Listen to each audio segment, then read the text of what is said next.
চলতি মাসেই উন্নয়নশীল ৮ মুসলিম দেশের জোট D8 শীর্ষ সম্মেলন বসছে উত্তর আফ্রিকার দেশ মিশরের রাজধানী কায়রোতে।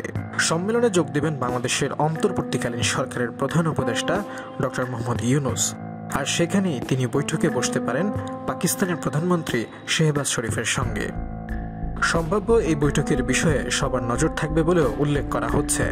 D8 শীর্ষ সম্মেলনের ফাঁকে এই বৈঠক অনুষ্ঠিত হলে তা হবে উভয় নেতার মধ্যে দ্বিতীয় বৈঠক।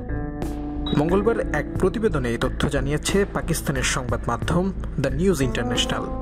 ওই প্রতিবেদনে বলা হয়েছে, প্রধানমন্ত্রী শেহবাজ শরীফ কায়রোতে অনুষ্ঠেয় উন্নয়নশীল ৮ দেশের জোট D8 এর একাদশ শীর্ষ সম্মেলনে অংশ নিতে 18 থেকে 20 ডিসেম্বর পর্যন্ত মিশরের সরকারি সফর করবেন বলে পাকিস্তানের পররাষ্ট্র দপ্তর ঘোষণা করেছে। অন্যদিকে বাংলাদেশের অন্তর্বর্তীকালীন সরকারের প্রধান উপদেষ্টা ডক্টর মোহাম্মদ ইউনূস 17 থেকে 20 ডিসেম্বর মিশরে সরকারি সফর করবেন। আর সেখানে D8 শীর্ষ সম্মেলনের ফাঁকে দ্বিপাক্ষিক বৈঠকে বসতে পারেন উভয় নেতা। দ্য নিউজ ইন্টারন্যাশনাল বলছে, কায়রোতে অনুষ্ঠিতব্য এই শীর্ষ সম্মেলনের ফাঁকে প্রধানমন্ত্রী শেহবাজ শরীফ সম্মেলনে অংশগ্রহণকারী অন্য নেতাদের সাথে দ্বিপাক্ষিক বৈঠক করবেন বলে আশা করা হচ্ছে। তবে পাকিস্তানের পররাষ্ট্র দপ্তর এখনো পর্যন্ত কোনো বৈঠক নিশ্চিতভাবে হতে চলেছে সে বিষয়ে ইঙ্গিত দেয়নি।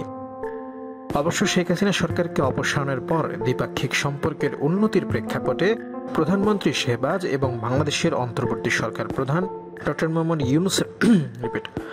মোহাম্মদ ইউনূসের মধ্যে সম্ভাব্য বৈঠকের দিকে সবার দৃষ্টি থাকবে বলেও জানিয়েছে সংবাদ মাধ্যমটি।